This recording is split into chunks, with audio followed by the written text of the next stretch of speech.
CTET Urdu paper December 2019 paper 1 for language 1।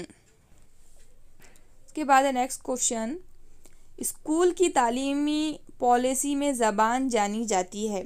First है कसीर लिसानी तालीम, second है तालीम में ज़बान, थर्ड है मादरी ज़बान पर मबनी कसीर लिसानियत, फोर्थ है सा लिसानी फार्मूला। तो देखिए स्कूली तालीमी पॉलिसी में ज़बान जानी जाती है सा लिसानी फार्मूला। सा लिसानी फार्मूला के तौर पर स्कूली तालीमी पॉलिसी में ज़बान जानी जाती है। 1000 सेंटीमीटर होती है ज़्यादा है जो मदर टंग है वो सेंटीमीटर से। Second language. तो यहाँ पर हमको पूछा जा रहा है कि 999 सेंटीमीटर ज़्यादा है या 10 मीटर। तो 10 मीटर ज़्यादा है 999 सेंटीमीटर से। तो यहाँ पर 10 मीटर ये सही जवाब है, ये अपनाया जाता है। उसके बाद है क्वेश्चन नंबर 108, कुल ज़बान के नज़रिए से मुराद है। इसके ऑप्शंस पढ़ते हैं और समझते हैं। कुल ज़बान के नज़रिए से मुराद, फर्स्ट है एक मफरूज़ा के आमोज़गार पहले हुरूफ और आवाज़, फिर लफ्ज़, फ़िक्रों और फिर जुमलों के तवसत से ज़बान सीखते हैं। सेकंड है एक मफरूज़ा के आमोज़गार ज़बान की आमोजिश ज़बान की मुख्तलिफ़ इकाइयों और छोटी इकाइयों जैसे आवाज़ और हुर्फ वग़ैरह को समझने से करते हैं। थर्ड है एक मफरूज़ा की ज़बान की आमोजिश सबसे छोटी इकाई हुरूफ तेजी से शुरू होती है। या फिर फोर्थ है एक मफरूज़े की तमाम ज़बानें एक ही तरीके से सीखी जाती है। अब यहाँ देखिए आपको एक मफरूज़ा डालकर आपको यहाँ कंफ्यूज कर दिया गया है। इंसान इसमें ही कंफ्यूज हो जाए कि भाई ये एक मफरूज़ा क्या है। तो बिल्कुल कंफ्यूज होने की ज़रूरत नहीं है आपको। कुल ज़बान के नज़रिए से मुराद आपको पूछ रहा, तो उसका राइट ऑप्शन है ऑप्शन नंबर 1, एक मफरूज़ा के आमोज़गार पहले हुरूफ और आवाज़, फिर लफ्ज़, फ़िक्रों और फिर जुमलों के तवसत से ज़बान सीखते हैं। आपको सब कुछ पढ़ने की ज़रूरत भी नहीं है। देखिए सबसे पहले हम क्या सीखते हैं, जैसे कि अब एक इंग्लिश लैंग्वेज आप ले लीजिए, तो हम सबसे पहले क्या सीखेंगे, अल्फ़ाबेट्स, फिर उसके बाद हुरूफ और आवाज़, उसके बाद उसके जो फोनिक साउंड्स होती है, हम अल्फ़ाबेट्स के साथ बच्चों को फोनिक साउंड्स भी सिखाते हैं। फिर उसके बाद उसके words, 2 letter word, 3 letter word, फिर सेंटेंस, और उसके बाद जो है पूरा हम पढ़ाते हैं फ़िक्रे और जुमले। जैसे उर्दू में हुर्फ़ तेजी, उसकी आवाज़ें बेकुबो पेकुपो, है ना, फिर लफ्ज़, फिर उसके जो फ़िक्रे हैं वो, फिर जुमले। तो ये है इसका राइट ऑप्शन, ऑप्शन नंबर 1। देखिए आप सोच रहे होंगे कि वीडियो लंबी हो रही है, लेकिन अगर आपके डाउट्स अभी से क्लियर होते गए तो आपको एग्ज़ाम में बहुत आसानी से आप राइट आंसर तक पहुंच सकोगे। उसके बाद है क्वेश्चन नंबर 109, ज़बान की तदरीस का कौन सा रवैया याद करने को ज़बान की आमोजिश का एक अंसर तस्लीम करता है। तो फर्स्ट है साख्तियाती रवैया, सेकंड है क़वाइद के अज्जा के तर्जुमे का रवैया, थर्ड है तरसीली रवैया, या फोर्थ है कुल जिस्मानी रद्द-ए-अमल। तो देखिए यहाँ पर आपको क्या पूछ रहा कि ज़बान की तदरीस का कौन सा रवैया याद करने को, यहाँ पर देखिए याद करने का लफ्ज़ आया है तो आप कंफ्यूज हो रहे कि याद करने के लिए।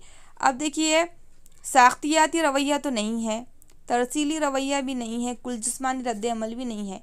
यहाँ पर राइट आंसर है क़वाइद के अज्जा के तर्जुमे का रवैया। तो जो देखिए इंग्लिश लैंग्वेज अगर हम ले लिए तो उसकी जो फिगर स्पीच होती है, फिगर ऑफ स्पीच को हम लर्न करते हैं, तो ये जो है जो ग्रामेटिकली जो पॉइंट्स होते हैं उसको हमें याद करना ही होता है। तो इसका ज़बान की तदरीस का ये जो रवैया है याद करने को, इसका जो आमोजिश का एक आंसर इसको तस्लीम करता है। हमारे जो तालीमी जो तदरीस जो है हम उसमें रटने को याद करने को ज़्यादा अहमियत नहीं देते, लेकिन जो ग्रामर है उसको, जो मेन जो पॉइंट है जैसे डायरेक्ट इनडायरेक्ट है, चेंज द वॉइस है, इसके जो मेन जो आपको तरीक़े है, जो इसका जो ढांचा है वो तो आपको याद करना ही पड़ेगा। तो ये आप समझ लीजिए कि कौन सा रवैया याद करने को, क़वाइद के अज्जा के तर्जुमे का रवैया। क़वाइद मीन्स ग्रामर। देखिए उसके बाद अगला सवाल है 110, काव्या ज़बान की उस्ताद है। वह आमोज़गारों से मौजू की मुनासिबत से अल्फाज ढूंढने और ऐसे अल्फाज बताने के लिए कहती है जो दूसरे लफ्ज़ों के पहले या बाद में जोड़े जा सकते हो। इस हिकमत अमली को क्या कहते हैं। तो ये जो काव्या है वो ऐसे अल्फाज ढूंढने के लिए कहती है जो किसी लफ्ज़ के पहले या बाद में जोड़े जाते हैं, जिसे हम साबिक़े और लाहिक़े कहते हैं उर्दू में, क़वाइद में, तो उसके इस तरह का वो काम करवा रही है बच्चों से, तो इस हिकमत अमली को क्या कहते हैं? तो ऑप्शंस पढ़ते हैं। नंबर 1 है तरकीब लफ्ज़ी, नंबर 2 लफ्ज़ों का हाल, नंबर 3 लफ्ज़ों का खेल, नंबर 4 लफ्ज़ बनाना। तो देखिए, ऐसे अगर वो करा रही है, जैसे कि किसी लफ्ज़ के आगे गार लगाना सिखा रही है, तो मददगार, रोज़गार, इस तरह के लफ्ज़, या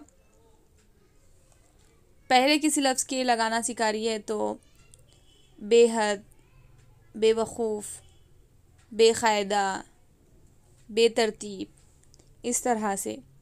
तो इस तरह की हिकमत अमली को कहेंगे हम तरकीब लफ्ज़ी। तो इसका सही ऑप्शन है ऑप्शन नंबर 1, तरकीब लफ्ज़ी। उसके बाद है अगला सवाल, उस्ताद अपने आमोज़गारों की ज़बान की सलाहियत जांचने के लिए सवाल तैयार करता है। वह इक़्तिबास के हर 5वें लफ्ज़ को छोड़ देता है और बच्चों से छूटे हुए अल्फाज मालूम करने के लिए कहता है। जांच के इस तरीक़ेकार को क्या कहते हैं? उस्ताद क्या करता है? ज़बान की जांच के लिए सवाल तैयार करता है और इक़्तिबास इस तरह से बनाता है कि हर 5वें लफ्ज़ को छोड़ देता है और छूटे हुए लफ्ज़ को मालूम करने के लिए बच्चों से कहता है। तो इसके ऑप्शंस पढ़ेंगे। देखिए, हम इस तरीक़ेकार को क्या कहेंगे? इक़्तिबास को समझने के लिए पढ़ना। नंबर 2 फ़रहंग की जांच करना। तो फ़रहंग में तो आपने भी पढ़ी होंगी, फ़रहंग में अल्फाज मानी होते हैं, तो ये तो नहीं है। खाली जगहों को पुर करना, तो खाली जगहों को पुर करने के लिए इक़्तिबास नहीं दिया जाता। और नंबर 4 है क्लोज टेस्ट। इक़्तिबास को समझने के लिए पढ़ना में खाली जगह नहीं दी जाती। तो इसका सही राइट ऑप्शन है ऑप्शन नंबर 4, क्लोज टेस्ट। उसको कहते हैं क्लोज टेस्ट, ये राइट है। इसको आप याद कर लीजिए, रट लीजिए और इसको जहन नशीन कर लीजिए कि इसका ऑप्शन क्लोज टेस्ट ही है। ठीक है। इसके बाद है 112, बोलने में सही लफ्ज़ को सही तरतीब और तलफ़्फ़ुज़ से इस्तेमाल करना है। बोलने में सही लफ्ज़ को सही तरतीब और तलफ़्फ़ुज़ से इस्तेमाल करना है। नंबर 1 बदन ज़बान। इसके बाद के जो क्वेश्चंस है पेडागोजी के, जो बहुत ही अहम इम्पोर्टेंट क्वेश्चंस है, वो हम नेक्स्ट वीडियो में सेकंड पार्ट में देखेंगे। तो प्लीज़ वीडियो लाइक कीजिए और अगर आप चैनल पर नए तो प्लीज़ सब्सक्राइब कर दीजिए, ज़्यादा से ज़्यादा शेयर कीजिए। बोलने का तरीक़ा क्या है? राइट ऑप्शन बोलने का तरीक़ा। उसके बाद है नेक्स्ट क्वेश्चन नंबर 113, कहानी कहने को बतौर तदरीसियाती आला कार इस्तेमाल किया जाता है। कहानी कहने को किस तौर पर इस्तेमाल किया जाता है? तदरीसियाती आला। तो इसका राइट ऑप्शन क्या है? नंबर 1 सुनने की सरगर्मी में बच्चों को शामिल करने के लिए, नंबर 2 बच्चों में बोलने की महारत को फ़रोग़ देने के लिए, नंबर 3 ज़बान व अदब की महारतों को फ़रोग़ देने के लिए, या नंबर 4 क्लासरूम में नज़्म व ज़ब्त बनाए रखने के लिए। तो ऐसे जो ऑप्शंस होते हैं क्लासरूम में नज़्म व ज़ब्त बनाए रखने के लिए, ये ऐसे ऑप्शंस रॉन्ग होते हैं। इसको कभी भी आपको टिक नहीं करना है। अब उसके बाद बच जाते हैं 3 ऑप्शंस। उसमें हैं सुनने की सरगर्मी में बच्चों को शामिल करने के लिए, तो ये भी नहीं है कि सुनने के लिए कहानी बताई जा रही। उसके बाद ज़बान, बच्चों में बोलने की महारत को फ़रोग़ देने के लिए, तो कहानी जब पढ़ रहे तो बच्चे सुन रहे, लेकिन ये भी ऑप्शन राइट नहीं है। ज़बान व अदब की महारतों को फ़रोग़ देने के लिए, इसमें हमारी जो है, देखिए आप वास्ट जो होगा नज़रिया उस पर आप कभी भी टिक करेंगे। सुनने में सिर्फ सुनने की बात हो रही, बोलने में सिर्फ बोलने की महारत की बात हो रही। अब देखिए ज़बान व अदब की महारतों में सब आती महारतें, सुनना, बोलना, पढ़ना, लिखना, इसमें चारों महारतें आ गई। चारों जो लर्निंग स्किल्स है वो चारों भी इसमें आ गई। तो ज़बान व अदब की महारतों को फ़रोग़ देने के लिए ही कहानी को, नज़म को, जो भी हम सिखा रहे बच्चों को, तो वो तदरीसियाती आलाकार के तौर पर इस्तेमाल किया जा सकता है। तो आप जो है वसी पैमाने पर सोचेंगे कि इसका ऑप्शन क्या हो सकता है, आप लिमिटेड नहीं सोचेंगे। ठीक है। तो ऑप्शन नंबर 3 इसका राइट है। उसके बाद नेक्स्ट क्वेश्चन नंबर 114, सयाक़ में क़वाइद से मुराद है। तो सयाक़ में क़वाइद से क्या मुराद है? ऑप्शंस पढ़ते हैं। देखिए, ऑप्शन नंबर 1 है मश्क व अमल से क़वायद की आमेज़श। मश्क से यानी कि बार बार मश्क करने से, और अमल से क़वायद की आमोजिश, ग्रामर की आमोजिश। सेकंड, पहले क़वायद के उसूल फिर इनके अमल की आमोजिश। थर्ड, सियाक में देखे और पढ़े जाने वाले फ़ितरी ज़बान की मिसालों से आमेजिश। फोर्थ, ऐसे साख्तियाती अंदाज में ज़बान की आमोजिश जिसमें आमोजगार सतह के लिहाज से तरक्की करता है। अब देखिए, बड़ा ही आपको ऐसा कन्फ्यूज़न वाला क्वेश्चन दिख रहा है, इसमें ऑप्शन ऐसे डाला है उसने। क़वायद की बात चल रही है, ग्रामर की बात चल रही है, तो उसमें मश्क यानी कि मश्क करना, बार बार उसको रिपीट करवाना, तो ये ऑप्शन गलत है। दूसरा, पहले क़वायद के उसूल फिर उनके अमल की आमोजिश, ये भी रॉन्ग है। अब यहाँ देखिए, सयाक़ में देखे और पढ़े जाने वाली फ़ितरी ज़बान की मिसालों से। अब अगर आप फ़ितरी ज़बान जो है, हमारी जो रोज़मर्रा की ज़बान की मिसालें अगर हम ग्रामर पढ़ाते टाइम यूज़ करेंगे तो बच्चों को वो आसानी से याद होगा। जैसे कि मैं अभी आपको बता रही हूँ कि जो आसान लैंग्वेज में जो रोज़ की जो फ़ितरी ज़बान है उसमें अगर हम मिसालें देंगे बच्चों को तो वो उन्हें जहन नशीन रहेगा। तो ये इसका राइट ऑप्शन है। और ऐसे साख्तियाती अंदाज में ज़बान की आमोज़ी जिसमें आमोजगार सतह के लिहाज से तरक्की करता है, तो ये भी ऑप्शन रॉन्ग है। ठीक है, third is the correct option. अब देखिए नेक्स्ट क्वेश्चन है, क्वेश्चन नंबर 115। दर्ज झेल में से कौन मुताले की महारत नहीं है? मुताले की महारत नहीं है, यहाँ पर नहीं पूछा गया है, ये आपको ख्याल रखना है। नंबर 1, लेक्चर के दौरान नोट लेना। नंबर 2, पढ़ने के दौरान नोट लेना। नंबर 3, तहक़ीक़ का खाका तैयार करना। नंबर 4, किसी प्रोग्राम का एजेंडा तहरीर करना। अब देखिए, मुताले की महारत नहीं है तो ये लेक्चर के दौरान नोट लेना ये मुताले की महारत है, पढ़ने के दौरान नोट लेना भी है, तहक़ीक़ का खाका तैयार करना भी। लेकिन किसी प्रोग्राम का एजेंडा तहरीर करना ये किसी भी मुताले की महारत नहीं है, तो ये इसका राइट ऑप्शन है, ये आप जहन नशीन रखिए। उसके बाद नेक्स्ट क्वेश्चन, क्वेश्चन नंबर 116। दरसी किताबों के मुसन्निफ़ीन हमेशा नसरी, इक़्तिबास, नज़म, बयानिया को और असली तहरीरों को अपनी किताबों में क्यों शामिल करते हैं? दरसी किताबों के जो मुसन्निफ़ीन होते हैं हमेशा नसरी, इक़्तिबास, नज़म, बयानिया को, असली तहरीरों को अपनी किताबों में क्यों शामिल करते हैं? तो इसके ऑप्शंस हम पढ़ेंगे।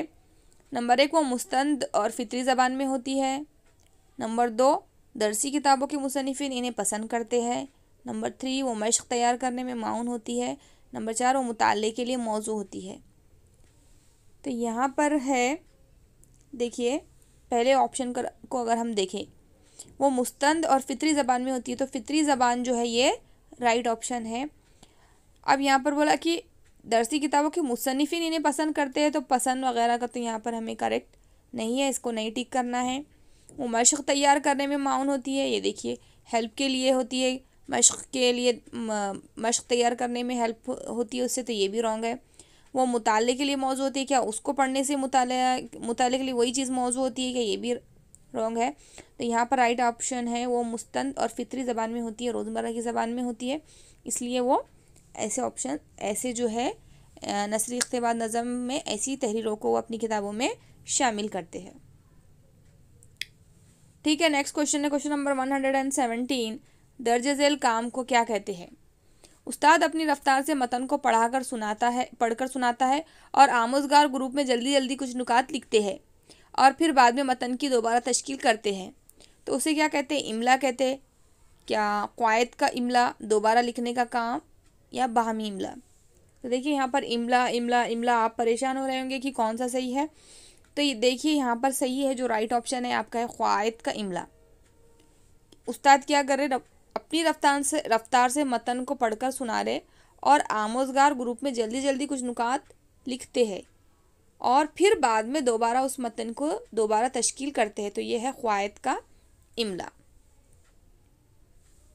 ठीक है, देखिए नेक्स्ट क्वेश्चन है, क्वेश्चन नंबर 118। पहली ज़बान को फ़रोग़ देने से उमूमन क्या मुराद लेते हैं? आमोजिश नंबर 1, नंबर 2 अपने आप सीखना, नंबर 3 फ़रोग़, नंबर 4 वक़ूफ़। तो यहाँ पर देखिए पहली ज़बान को फ़रोग़ देने से उमूमन मुराद लेते हैं अपने आप सीखना। अपने आप सीखना, क्योंकि जो हमारी मादरी ज़बान होती है उससे जो बच्चे हैं जल्दी से सीख जाते हैं, तो उससे अपने आप सीखना यहाँ पर राइट ऑप्शन है। ठीक है, उसके बाद है नेक्स्ट क्वेश्चन, पहली जमात के उस्ताद के क्लास में मुख्तलिफ मादरी ज़बान बोलने वाले बच्चे हैं। उस्ताद उन बच्चों से मुख्तलिफ मादरी ज़बानों में आदाब व तस्लीम के तबादले के लिए कहता है। इस तरह तलबा रोज़ मुख्तलिफ ज़बानों के नए अल्फाज से मुतारिफ़ होते हैं। इस तरह उस्ताद क्या हिकमत अमली इख्तियार करता है। अलग अलग लैंग्वेजेस बोलने वाले, अलग अलग ज़बानें बोलने वाले बच्चे हैं, तो उस्ताद उनसे आदाब व तस्लीम के तबादले के लिए कहता है। इस तरह जो बच्चे हैं रोज़ मुख्तलिफ ज़बानों के नए अल्फाज से मुतारिफ़ होते हैं, तो इसमें क्या हिकमत अमली होंगी उस्ताद के लिए। तो यहाँ देखिए ऑप्शंस पढ़ते हैं हम, कसीर लिसानियत बतौर माक़स, सेकंड बहुत सी ज़बानें जानना, थर्ड तनु बतौर हिकमत अमली, और फोर्थ है यक लिसानियत। तो यहाँ पर तो बहुत सारी ज़बानें बोली जा रही है, तो यहाँ पर जो है राइट ऑप्शन है कसीर लिसानियत बतौर माक़िस। कौन सा सही ऑप्शन है, कसीर लिसानियत बतौर माक़िस। बहुत सी ज़बानें जानना, दूसरी ज़बानें जानकर हमें क्या करना है। तनु बतौर हिकमत अमली, इसमें कोई हिकमत अमली नहीं इस्तेमाल की जा रही है। यक लिसानियत भी नहीं है, बहुत सारी ज़बानें सिखाई जा रही है, तो कसीर लिसानियत बतौर माक़िस इसका राइट ऑप्शन है। लास्ट क्वेश्चन है क्वेश्चन नंबर 120, दर्जा झेल में से कौन आमोज़गारों को ज़बान से मुतारिफ़ कराने का मिसाली तरीक़ा नहीं है। नज़्म और गाने, मुस्तामिल लफ्ज़ और छोटे जुमले, हुरूफ़ तहजी के हुरूफ़ की तदरीस, बोलने और सुनने में शिरकत। तो कौन सा नहीं है, हुरूफ़ तहजी के हुरूफ़ की तदरीस, ये नहीं है। ठीक है, तो उम्मीद करती हूँ आपको अच्छे से समझ में आया होगा, और आपको वीडियो अच्छी लगी है तो प्लीज़ लाइक कीजिए। लाइक अगर आप नहीं भी करते हैं तो ज़्यादा से ज़्यादा शेयर कीजिए कि दूसरे जो बच्चे हैं इन वीडियो से फ़ायदा उठा सके। और अगर आप चैनल पर नए हैं तो प्लीज़ सब्सक्राइब कर दीजिए। अगर आप लोग ज़्यादा अच्छा रिस्पॉन्स देंगे तो इस ही साल का दिसंबर 2019 का जो सेकंड लैंग्वेज अगर आपने उर्दू चूज़ किया है तो मैं उसका पेपर आपको बताऊँगी इंशाल्लाह। तो ठीक है, हम मिलेंगे नेक्स्ट पेपर में नेक्स्ट वीडियो के साथ। तब तक के लिए keep learning and keep watching. अल्लाह हाफिज़।